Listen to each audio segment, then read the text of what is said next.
விரல் நுனி அசைவில் உங்கள் வீட்டுக்கு தேவையான அனைத்தும். சேவ் டைம், ட்ரபிள், மணி. ilakiyaonline.com.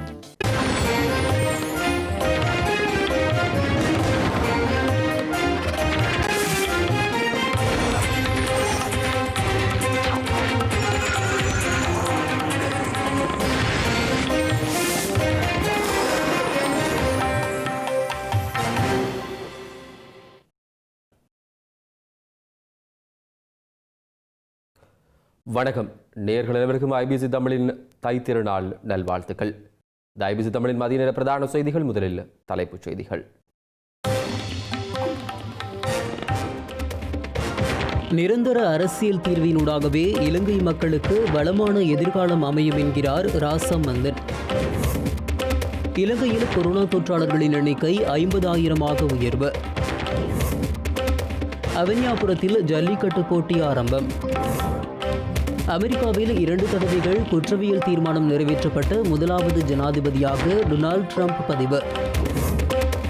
மகளிருக்கான 20x20 போட்டிகளில் அதிவிரைவு சதத்தை பூர்த்தி செய்த வீராங்கனையாக சோஃபி டீவின் தெரிவு. இனி விரிவான செய்திகள்.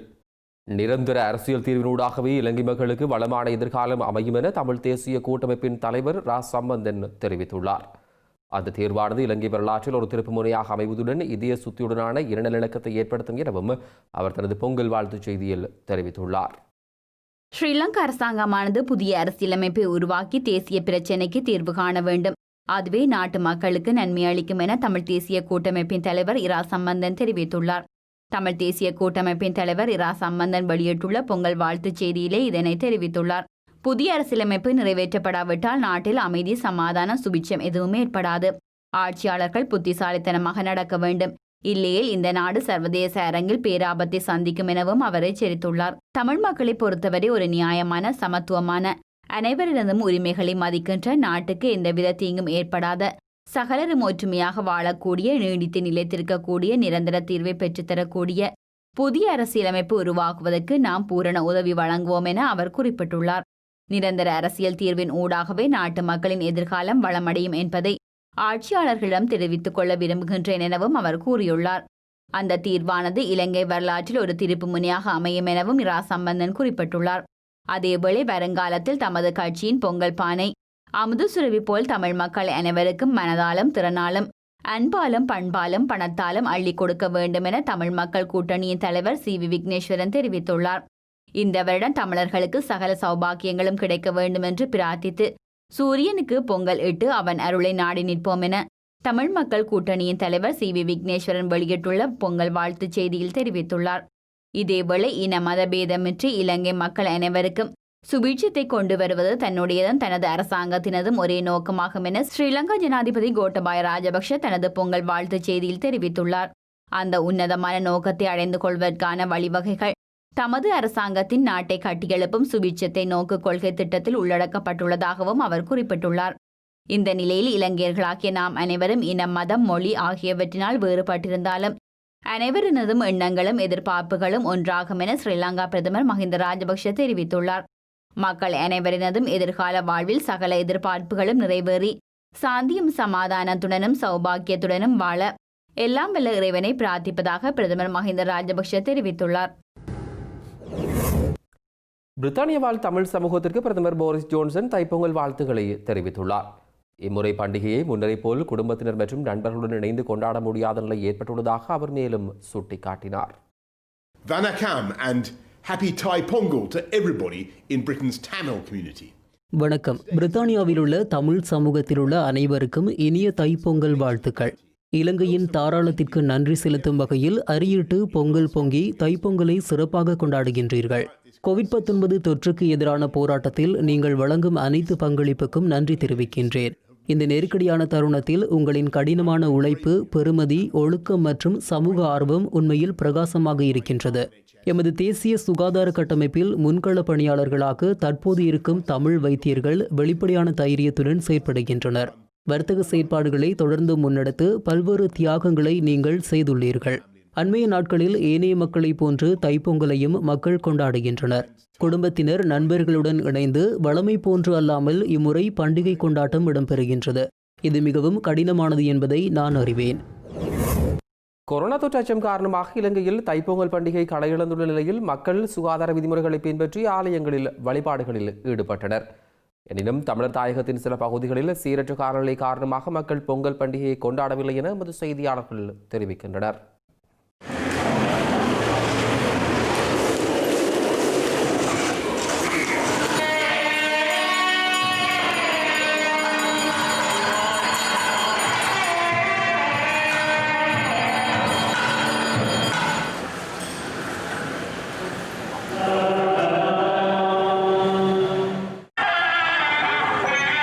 தமிழர் திருநாளாம் தைத்திருநாளை யாழ்ப்பாண மக்கள் அமைதியான முறையில் கொண்டாடியுள்ளனர்.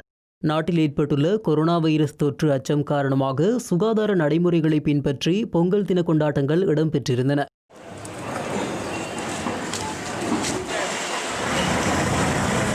கிளிநொச்சி பச்சிலைப்பள்ளி பிரதேச செயலக பிரிவிற்கு உட்பட்ட பல கிராமங்கள் கடந்த சில நாட்களாக பெய்த மழையினால் வெள்ளப்பெருக்கு ஏற்பட்டு வீடுகள் மற்றும் காணிகள் நீரில் மூழ்கி காணப்படுகின்ற நிலையில் பலர் தைப்பொங்கல் அனுஷ்டிக்காது உள்ளனர். இந்நிலையில் புலோப்பளை மேற்கு சித்தாந்திரை மாதா தேவாலயத்தை சூழ வெள்ள நீர் உட்புகுந்துள்ள நிலையிலும் நீரின் மேல் கற்கள் அடுக்கி தகரங்களை வைத்து சூரியனுக்கு இளைஞர்கள் பொங்கல் பொங்கி வழிபட்டனர். முல்லைத்தீவு மாவட்டத்தில் மக்கள் எளிமையான முறையில் தைப்பொங்கலை கொண்டாடியுள்ளனர். தொடர்ச்சியாக மழை பெய்து வரும் நிலையிலும் அதிகாலை வேளை இயற்கைக்கு நன்றி சொல்லும் பொங்கல் நிகழ்வுகளில் மக்கள் ஈடுபட்டதுடன் ஆலய வழிபாட்டிலும் ஈடுபட்டனர்.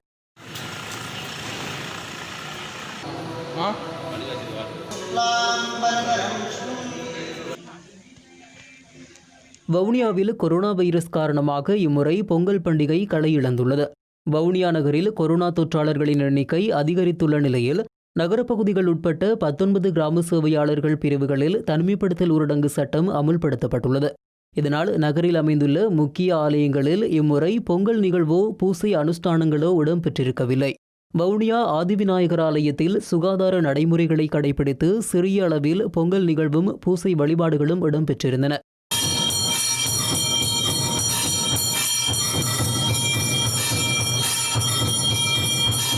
வரலாற்று சிறப்புமிக்க மன்னார் திருக்கேதீஸ்வர ஆலயத்தில் பொங்கல் பொங்கப்பட்டு விசேட பூஜை வழிபாடுகள் இடம்பெற்றன. கொரோனா அச்சுறுத்தல் காரணமாக மட்டுப்படுத்தப்பட்ட அளவில் பக்தர்கள் அனுமதிக்கப்பட்ட நிலையில் சுகாதார வழிமுறைகளுடன் இம்முறை ஆலயத்தில் தைப்பொங்கல் வழிபாடுகள் முன்னெடுக்கப்பட்டன. மேலும் மன்னாரில் உள்ள இந்து கத்தோலிக்க ஆலயங்களிலும் பொங்கல் பொங்கி விசேட பூஜை வழிபாடுகள் இடம்பெற்றன.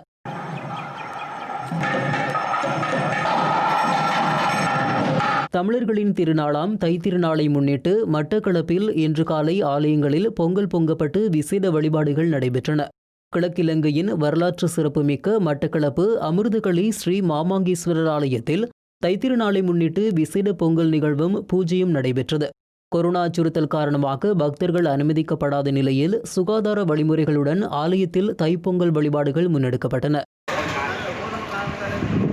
தைப்பொங்கல் தினத்தை முன்னிட்டு திருகோணமலை காளி கோவில் ஸ்ரீ கற்பக பிள்ளையார் கோவிலில் விசேட பூசை வழிபாடுகளும் பொங்கல் நிகழ்வும் இடம்பெற்றது. குறைந்தளவிலான மக்கள் சுகாதார நடைமுறைகளை பேணி முகக்கவசம் அணிந்து வழிபாடுகளில் ஈடுபட்டனர்.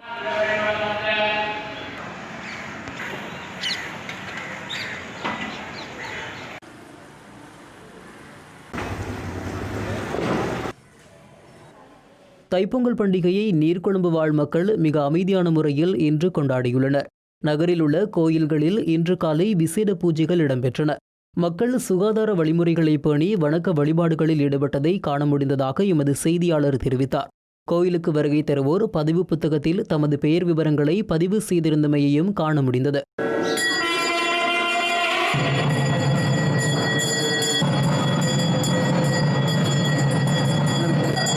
மலையக மக்கள் சுகாதார நடைமுறைகளை பின்பற்றி சமய வழிபாட்டுக்கு முக்கியத்துவம் கொடுத்து தைப்பொங்கல் பண்டிகையை மிக எளிய முறையில் கொண்டாடியுள்ளனர். ஹட்டன் ஸ்ரீ மாணிக்க பிள்ளையார் ஆலயத்தில் தைப்பொங்கல் விசேட சமய வழிபாடுகள் நடைபெற்றன. விசேட பூஜை வழிபாடுகளில் ஆலய பரிபாலன சபையினர் மற்றும் பொதுமக்கள் ஈடுபட்டிருந்தனர். அத்தோடு மலையகத்தில் பல ஆலயங்களில் சுகாதார நடைமுறைகளை பின்பற்றி விசேட வழிபாடுகள் இடம்பெற்றிருந்தன. மலையக பெருந்தோட்ட பகுதிகளில் உள்ள மக்கள் சூரியனுக்கு நன்றி செலுத்தும் முகமாக பொங்கல் பொங்கி சூரியனுக்கு நன்றி செலுத்தியிருந்தமை குறிப்பிடத்தக்கது. தமிழர்களின் பண்டிகையான தைத்திருநாள் சுகாதார கட்டுப்பாடுகளுக்கு மத்தியில் கொண்டாடப்பட்டு வரும் நிலையில் தமிழர் தாயகத்தில் உள்ள சில பகுதிகள் வெள்ளத்தில் மூழ்கியுள்ளன. இதனால் தைத்திருநாளை கொண்டாட முடியாமல் பலர் இடைத்தங்கல் முகாம்களில் தங்க வைக்கப்பட்டுள்ளனர். கிளிநொச்சி இரணைமடு குளத்தின் நீர்மட்டம் 37 அடி 5 அங்குலமாக அதிகரித்து வான் பாய்ந்து வருகின்றது. வான்கதவு மற்றும் வான்வழியாக வெளியேறும் நீரின் அளவு அதிகரித்துள்ளதால் மேலும் சில தாழ்நில பகுதிகள் வெள்ளத்தில் மூழ்கியுள்ளன. முரசுமோட்டை ஐயன்கோவிலடி கிராமத்தில் வெள்ள நீர் புகுந்ததால் 5 குடும்பங்கள் இடம்பெயர்ந்து நலன்புரி நிலையத்தில் தங்கியுள்ளனர். குறித்த பிரதேசத்தில் மேலும் பல பகுதிகள் வெள்ளத்தினால் மூழ்குவதால் தமது கால்நடைகளையும் உடைமைகளையும் கொண்டு மக்கள் வெளியேறி வருகின்றனர்.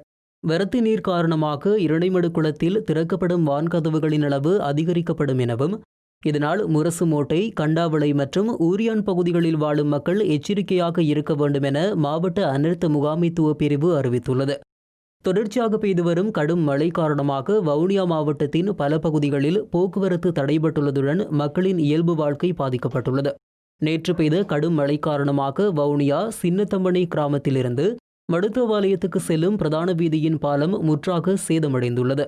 பாலம் பாதிப்படைந்துள்ளமையினால் குறித்த வீதியை பயன்படுத்தும் நூற்றுக்கணக்கான பொதுமக்கள் பல்வேறு அசௌகரியங்களுக்கு உள்ளாகியுள்ளனர்.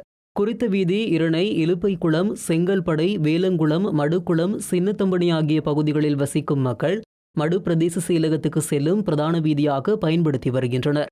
தற்போது பாலம் சேதமடைந்தமையால் மன்னார் பிரதான வீதிக்கு 10 கிலோமீட்டர் தூரம் சுற்றி செல்ல வேண்டிய நிலை ஏற்பட்டுள்ளது.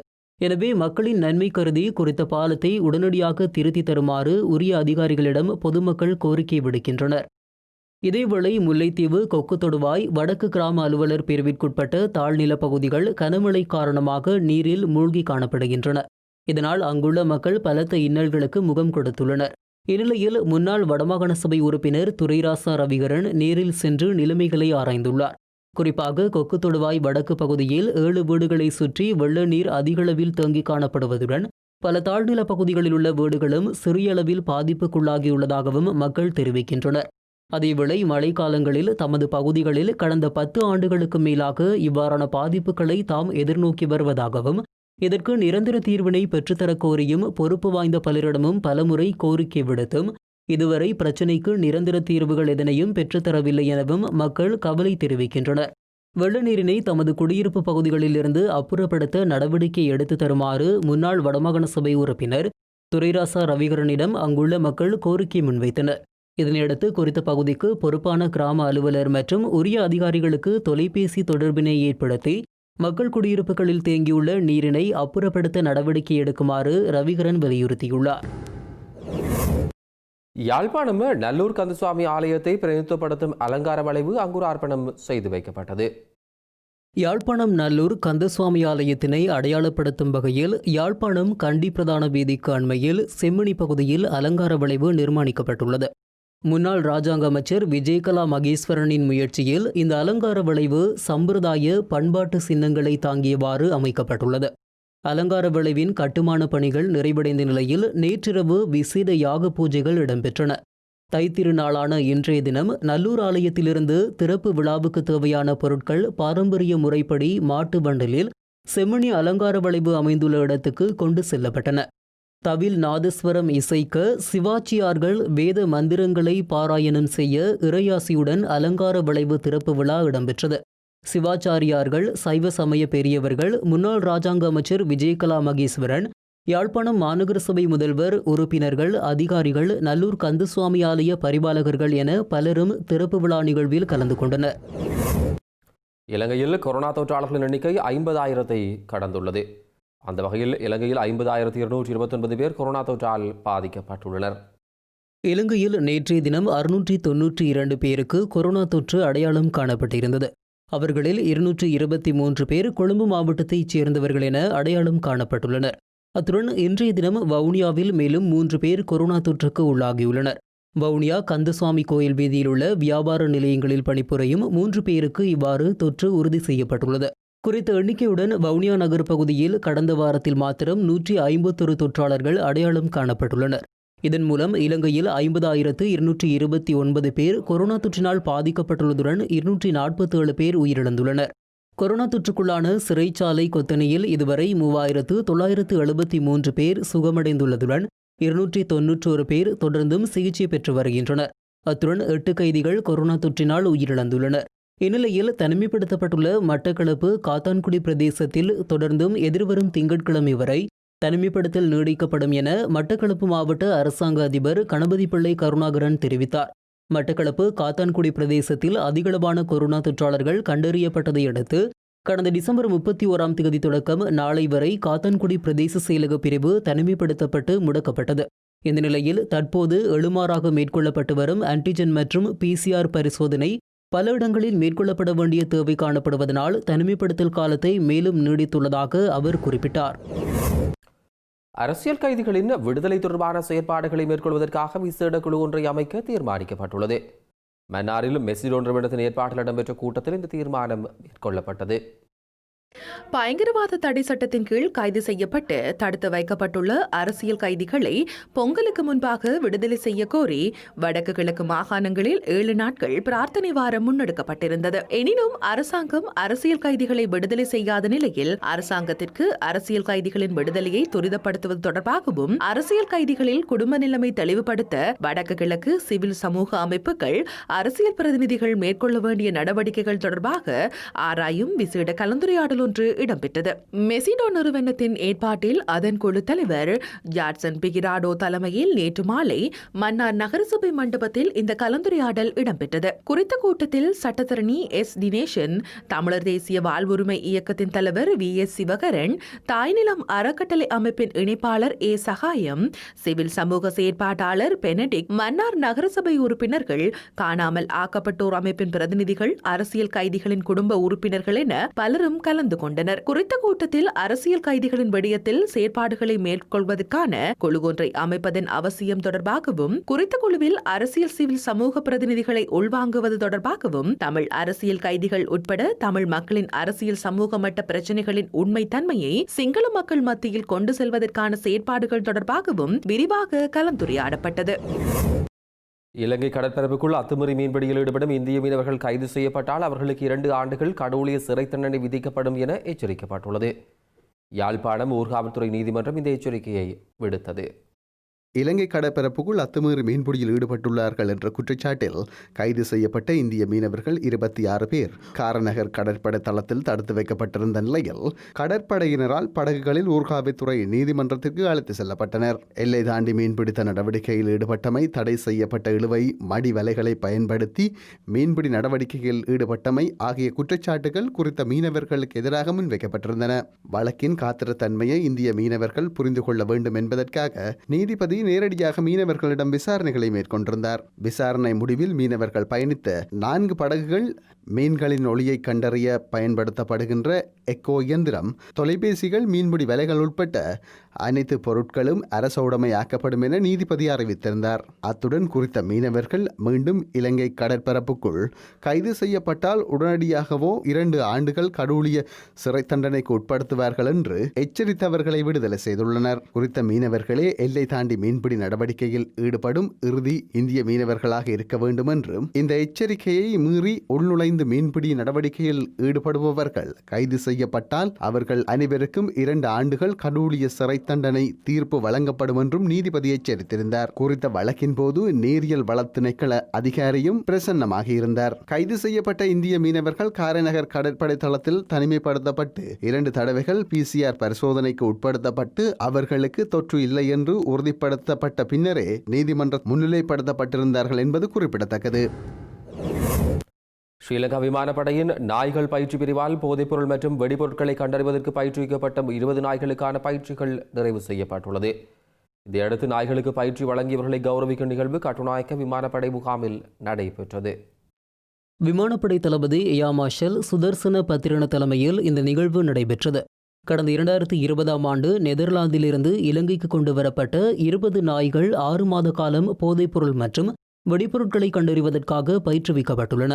இதற்கு மேலதிகமாக முக்கியஸ்தர்களை பாதுகாக்கும் கடமை, இடர்காலத்தின் போது சோதனை செய்தல், காப்பாற்றுதல் ஆகிய கடமைகளுக்காக பயிற்சிகள் வழங்கப்பட்டுள்ளன. இந்த நிகழ்வில் பயிற்றுவிக்கப்பட்ட நாய்களின் சாகச காட்சிகள் இடம்பெற்றன. அத்துடன் பயிற்றுவித்த படையினர் மற்றும் அதிகாரிகளுக்கு சான்றிதழ் மற்றும் நினைவுச் சின்னங்கள் வழங்கி கௌரவிக்கப்பட்டனர். புத்தளம் நாகவிலு பகுதியில் மரத்திலிருந்து கூண்டோடு 2 ஆந்தை குஞ்சுகள் விழுந்துள்ளதை அவதானித்த அப்பகுதி மக்கள் புத்தளம் வனஜீவராசிகள் திணைக்கள அதிகாரிகளுக்கு தகவல் வழங்கியுள்ளனர். இதையடுத்து அப்பகுதிக்கு வன ஜீவராசிகள் திணைக்கள அதிகாரிகள் சென்று குறித்த ஆந்தை குஞ்சுகளை உயிருடன் மீட்டு நிக்கவரட்டிய மிருக வைத்தியசாலைக்கு கொண்டு சென்றனர். குறித்த ஆந்தை குஞ்சுகள் பிறந்து 1 மாத காலமாக இருக்கலாம் என வன ஜீவராசிகள் திணைக்கள அதிகாரிகள் தெரிவித்தனர்.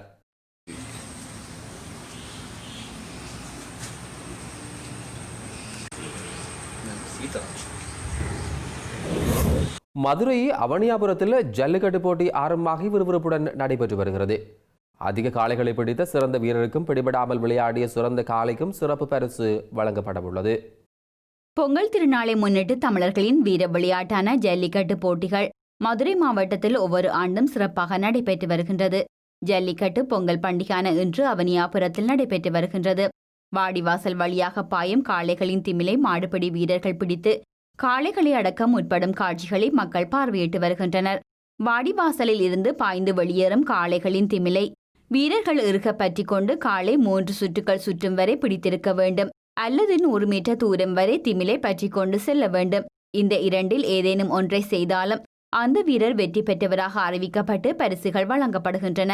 அத்துடன் வீரர்கள் யாரையும் தன் அருகே வரவிடாமல் திமிலை பிடிக்க அனுமதிக்காமல் செல்லும் காளைகளை வெற்றி பெற்றதாக அறிவிக்கப்பட்டு காளையின் உரிமையாளருக்கு பரிசுகள் வழங்கப்படுகின்றன. இன்றைய ஜல்லிக்கட்டு போட்டிக்கு 788 காளைகள் பதிவு செய்யப்பட்டுள்ளதுடன் 430 மாடுபிடி வீரர்களும் பங்கேற்றுள்ளனர். 8 சுற்றுகளாக நடைபெறும் இந்த போட்டியில் ஒவ்வொரு சுற்றிலும் அதிக காளைகளை பிடித்த வீரர் அடுத்த சுற்றுகளில் விளையாட அனுமதிக்கப்படுவார். இறுதியாக அதிக காளைகளை பிடித்த சிறந்த வீரருக்கும் பிடிபடாமல் விளையாடிய சிறந்த காளைக்கும் சிறப்பு பரிசுகள் வழங்கப்பட உள்ளன. ஒவ்வொரு சுற்றாக ஜல்லிக்கட்டு போட்டியை காண ஏராளமான பார்வையாளர்கள் சென்றுள்ளனர். அமெரிக்க வரலாற்றில் 2 தடவைகள் குற்றவியல் தீர்மானம் நிறைவேற்றப்பட்ட முதலாவது ஜனாதிபதியாக டொனால்ட் ட்ரம்ப் பதிவாகியுள்ளார். அமெரிக்க நாடாளுமன்ற கட்டிடத்தை முற்றுகையிடும் வகையில் கிளர்ச்சியை தூண்டியமை தொடர்பில் அவருக்கு எதிராக இந்த தீர்மானம் நிறைவேற்றப்பட்டுள்ளது. அமெரிக்க ஜனாதிபதி தேர்தலில் மோசடிகள் இடம்பெற்றதாகவும் அதற்கு எதிராக நாடாளுமன்ற கட்டிடம் நோக்கி பேரணியை முன்னெடுக்குமாறும் அமெரிக்க ஜனாதிபதி டொனால்ட் ட்ரம்ப் கோரிக்கை விடுத்திருந்தார். இதனையடுத்து டொனால்ட் ட்ரம்பின் ஆதரவாளர்கள் அமெரிக்க நாடாளுமன்ற கட்டிடத்தை முற்றுகையிட்டு வன்முறையில் ஈடுபட்டதுடன் இந்த கலவரத்தில் காவல்துறை அதிகாரி உட்பட 5 பலியாகியிருந்தனர். டொனால்ட் ட்ரம்பின் இந்த செயற்பாட்டுக்கு கண்டனம் வெளியிடும் வகையில் பிரதிநிதிகள் சபையில் குற்றவியல் தீர்மானம் நிறைவேற்றப்பட்டுள்ளது. இந்த நிலையில் செனட் சபையில் டொனால்ட் ட்ரம்ப் விசாரணைகளை எதிர்நோக்கியுள்ளார். இந்த விசாரணைகளில் குற்றவாளியாக காணப்படும் பட்சத்தில் பொது பதவிகளை வகிப்பதற்கு டொனால்ட் ட்ரம்புக்கு தடை விதிக்கப்படும் என சுட்டிக்காட்டப்பட்டுள்ளது. இந்த நிலையில் பிரதிநிதிகள் சபையில் வாக்கெடுப்பு நடத்தப்பட்டதை அடுத்து காணொலி ஒன்றை வெளியிட்டிருந்த டொனால்ட் ட்ரம்ப் தனது ஆதரவாளர்களை அமைதியை பேணுமாறு கோரிக்கை விடுத்திருந்தார். இதேவேளை அமெரிக்காவின் ஜனாதிபதியாக ஜோ பைடன் பதவியேற்பதற்கு முன்னதாக நாடளாவிய ரீதியிலுள்ள 50 மாநிலங்களிலும் ஆர்ப்பாட்டங்களை நடத்துவதற்கு டொனால்ட் ட்ரம்பின் ஆதரவாளர்கள் திட்டமிட்டுள்ளனர் என்பதும் குறிப்பிடத்தக்கது.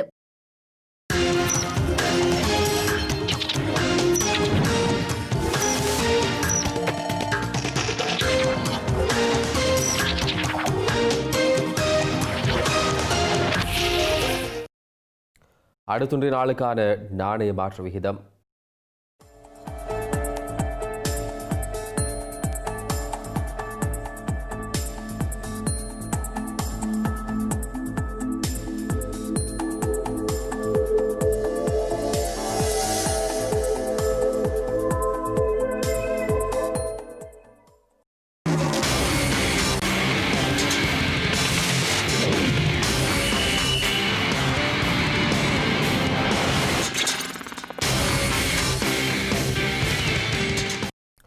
மகளிருக்கான 20-20 போட்டிகளில் அதிவிரைவான சதத்தை பூர்த்தி செய்த வீராங்கனை என்ற சாதனையை நியூசிலாந்து அணியின் தலைவர் சோஃபின் டிவின் நிலைநிறுத்தியுள்ளார்.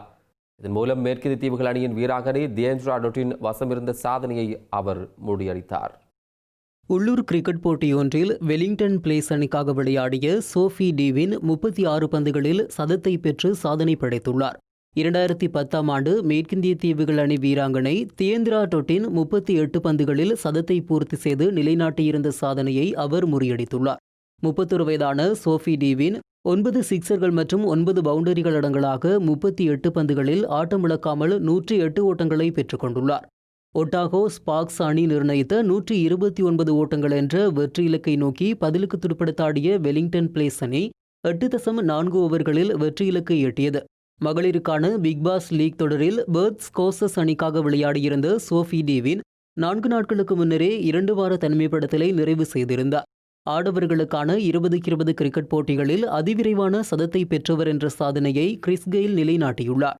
கடந்த 2013ஆம் ஆண்டு நடைபெற்ற இந்தியன் பிரீமியர் லீக் 20-20 கிரிக்கெட் தொடரில் புனே வாரியர்ஸ் அணிக்கு எதிரான போட்டியில் பெங்களூரு அணிக்காக 30 பந்துகளில் சதத்தை பெற்று சாதனை படைத்திருந்தார். செய்திகளின் நிறைவாக இனி மீண்டும் தலைப்புச் செய்திகள். நிரந்தர அரசியல் தீர்வினூடாகவே இலங்கை மக்களுக்கு வளமான எதிர்காலம் அமையும் என்கிறார் ராசம்மந்தன். இலங்கையில் கொரோனா தொற்றாளர்களின் எண்ணிக்கை 50,000 உயர்வு. அவனியாபுரத்தில் ஜல்லிக்கட்டு போட்டி ஆரம்பம். அமெரிக்காவில் 2 தடவைகள் குற்றவியல் தீர்மானம் நிறைவேற்றப்பட்ட முதலாவது ஜனாதிபதியாக டொனால்ட் ட்ரம்ப் பதிவு. மகளிருக்கான 20-20 போட்டிகளில் அதிவிரைவு சதத்தை பூர்த்தி செய்த வீராங்கனையாக சோஃபி டீவின் தெரிவு.